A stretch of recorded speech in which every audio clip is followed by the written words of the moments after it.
Let's get ready to polish up those interview skills. Today's deep dive is all about prepping for a jewelry polisher interview. We're going to help you shine brighter than a freshly polished diamond. Exactly. We got a whole stack of resources from RoleCatcher to help us out. Career guides, interview questions, even a little AI magic. We'll tackle those tricky interview questions, sprinkle in some career insights, and even show you how RoleCatcher's AI can boost your chances of landing that job. Sounds like a plan. So let's imagine you're in that interview, and the interviewer says, "Tell me about your experience with different polishing techniques." Now, you don't want to just say, "Oh, I'm good at it," right? Right. We need details. What's in your polishing toolbox? Exactly. This is your chance to showcase your skills. Have you mastered hand polishing? What about machine polishing? Any specialized methods you've learned? It's like showing off your secret recipe for sparkle. Yes. And be specific. Did you work with a particular type of buffing wheel? Do you have experience with ultrasonic cleaning? Ooh, ultrasonic cleaning. I remember seeing a jeweler use that once. The piece went in all dull and came out gleaming. It was like magic. It is a bit magical, isn't it? And those are the kind of details that will make your answer stand out. Plus, be ready for those follow-up questions. The interviewer might ask about challenges you've faced or specific steps you take to ensure a consistent finish. Speaking of consistency, let's talk about quality control. Ah, yes. That attention to detail. That's usually a key part of the job, so interviewers often ask, how do you ensure the jewelry you polish meets quality standards? This is where you want to paint a picture of your meticulous process. What are your steps from start to finish? What do you look for before and after polishing? Exactly. What tools do you use to check for imperfections? Do you have a special lighting setup to catch every little flaw? I bet you've got some tricks of the trade up your sleeve. Maybe a few. And don't forget, different metals have different standards. You might have a special way of checking the shine on platinum versus silver, for example. That's a great point. It shows you understand the nuances of the craft. Now let's move on to a question that can sometimes throw people off. What is your experience with different polishing compounds? Ooh, yes. The world of polishing compounds can be a bit daunting, can't it? It can be. But don't panic if you haven't used every compound under the sun. Honesty is key here. I think it's more about showing that you're eager to learn. Exactly.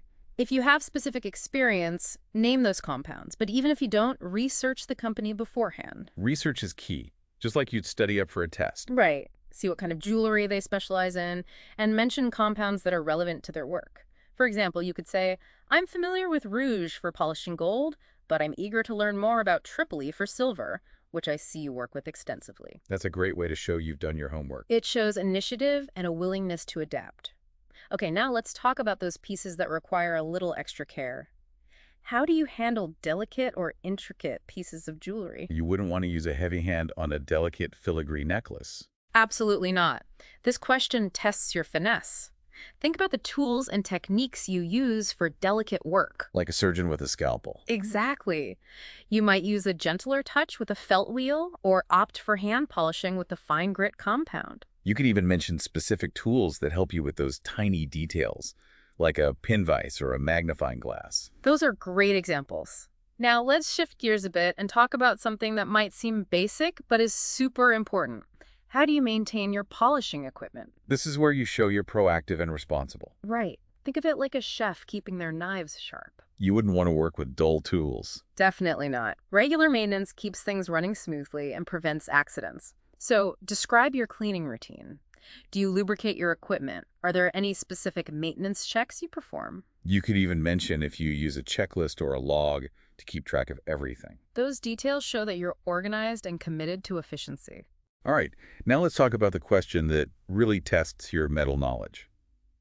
What is your experience with different types of metals? This is your chance to shine, literally. Each metal behaves differently when you're polishing it. Exactly. Gold is softer than platinum. Silver tarnishes easily.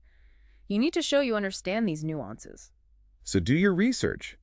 If the company works mainly with platinum, for example, brush up on its properties and the best way to achieve that mirror-like finish. You want to highlight your specific skills. You could say something like, I know platinum requires more patience and a lighter touch than silver to avoid scratching. It's all about showing that you're not just a polisher, but a metal expert. Now, before we dive into the next set of questions, let's take a quick detour and explore how RoleCatcher's AI can give you a competitive edge. Intrigued. I bet you are. Think of it as your personal interview coach. So it's like having a secret weapon in your back pocket. You got it. You input the job description, and RoleCatcher's AI analyzes it, identifying those keywords and skills they're looking for. It's like having a detective on your side, uncovering those hidden clues. Exactly. Then it helps you tailor your answers to highlight those specific points. It can even give feedback on your delivery, like suggesting a more confident tone or clearer articulation. So it's not just about what you say, Yeah. but how you say it. That's amazing. It can be a real game changer, especially for anyone who gets nervous during interviews. So is this part of RoleCatcher's free version, or is it a special feature? The most powerful AI features, including personalized feedback and tailored responses, are part of the Copilot AI subscription. Copilot AI. I love that. Makes me feel like I'm ready for takeoff. But for now, let's land back in that interview room. There's still much to cover. All right, let's get back to those questions. I think we were talking about knowing your metals, but now we're getting organized. Ah, yes, staying organized. So picture this. You're at a busy jewelry workshop, orders are flying in, repairs need attention, and the cleaning never ends. It's like a beehive in there. You've got to be a master of multitasking. Absolutely. So the interviewer might ask you, how do you prioritize your workload?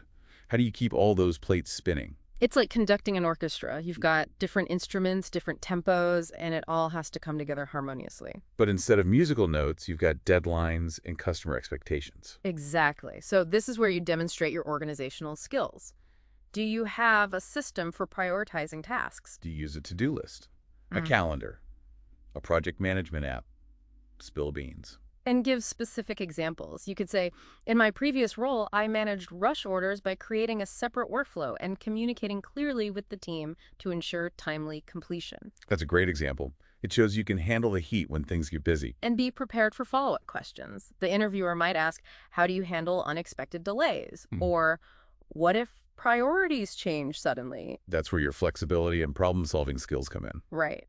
Now let's move on to a question that's all about professionalism. They might ask, how do you ensure that your workspace is clean and organized? This might seem simple, but it's crucial. Think of it like a surgeon's operating room. Everything has its place, and cleanliness is key. Exactly. In jewelry polishing, a clean workspace is essential for preventing cross-contamination. You don't want those polishing compounds mixing up. Yeah. And it's important for protecting those delicate pieces, too. Right. And it just makes everything run more smoothly. So describe your cleaning routine. Do you wipe down surfaces after each use? Do you have a system for storing your tools? I bet you have a special spot for everything. I do. And don't be afraid to mention any personal touches that help you stay organized. Maybe you use color-coded labels or have a dedicated tray for your most used tools. It shows you take pride in your workspace. Absolutely. Now, let's move on to a question that's all about teamwork. What is your experience working in a team environment? Teamwork makes the dream work, as they say. Even in a field like jewelry polishing, collaboration is key. It's like a relay race. Each person has a role to play in reaching that finish line. Exactly. So think about specific examples of how you've contributed to team success in the past. Have you assisted colleagues with challenging repairs? Taken the lead on a group project? Have you helped streamline a process to make everyone's lives easier? And don't forget to highlight your communication style. Are you a good listener? Do you offer support and encouragement to your teammates? You could say something like, I believe in open communication on constructive feedback. In my previous team, we had regular check-ins to share progress, discuss challenges, and celebrate successes together. Perfect. Now let's tackle a question that shows you're passionate about growth. How do you stay up to date with the latest jewelry polishing techniques? The jewelry world is always evolving. It's like the fashion industry. You have to stay ahead of the trends. So this is your chance to showcase your curiosity and your willingness to learn new things. Do you read industry publications, attend trade shows, follow jewelry experts on social media? Be specific. Mention any trends or techniques that you're excited about. You could say, I'm fascinated by the emerging use of laser polishing for delicate pieces, and I'm eager to learn more about its applications. Shows you're not just keeping up, but actively seeking out new knowledge. Okay, before we wrap up this question marathon, let's revisit RoleCatcher's AI and see how it can help you ace those interview answers. You mean the Copilot AI feature? Exactly. I think our listeners are ready for a test drive. Think of it as having a personal stylist for your interview responses. So it helps you dress up those answers and make them really stand out. Precisely. You input the job description and your initial answers, and the AI analyzes both and suggests specific improvements. So it's like having an expert editor polishing up your work. You got it. It helps you present your skills and experience in the most impactful way possible. I'm sold. Yeah. But for now, let's get back to those interview questions. We're almost at the finish line. All right, we're in the final stretch of our Jewellery Polisher interview prep. Almost there. You've tackled those technical questions, you've shown off your teamwork skills, and you've even explored the power of AI. We even sprinkled in some career advice along the way. Right. Remember that Jewellery Polisher Career Guide from RoleCatcher? Let's see what other gems we can uncover. One thing that really stood out to me was the emphasis on growth potential. Oh yeah, there's so much room to grow in this field. Exactly. Jewelry polishing isn't a dead-end job. You can specialize in so many different areas. Like what? Well, you could become an expert in antique restoration, or you could focus on gemstone setting. It's like choosing your own adventure in the world of jewelry. I like that. And don't be afraid to mention your aspirations during the interview. So you could say something like, my long-term goal is to become a master gem setter, and I believe this role would be a great stepping stone. Perfect. It shows you're ambitious and you have a vision for your future. Speaking of vision, the guide also talks about the importance of professional development. Keeping those skills sharp.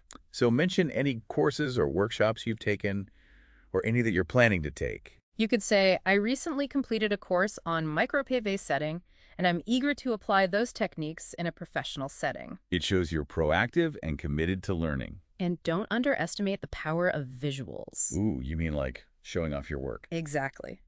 The guide recommends creating a portfolio of your best pieces. A jewelry highlight reel? Before and after photos can really showcase your talent. It's like having a visual resume that sparkles. And you can even bring a few standout pieces to the interview. Ooh, that's a great idea. It's a conversation starter and a tangible demonstration of your skills. Now, remember those networking opportunities we talked about earlier? Joining professional associations. The guide emphasizes that those connections can be invaluable. It's like building your own support system in the jewelry community. Exactly. You'll meet mentors, learn about industry trends, and maybe even find your next job opportunity. Now, before we wrap up, let's give RoleCatcher's AI one last shout out. Our trusty co-pilot. Remember that AI can help you tailor your answers to each specific job description. It analyzes the requirements and suggests relevant keywords to sprinkle into your responses. It's like having a secret weapon in your interview arsenal. And don't forget to practice. Use RoleCatcher's AI-powered mock interview feature to refine your delivery and boost your confidence. So you'll walk into that interview feeling polished and prepared.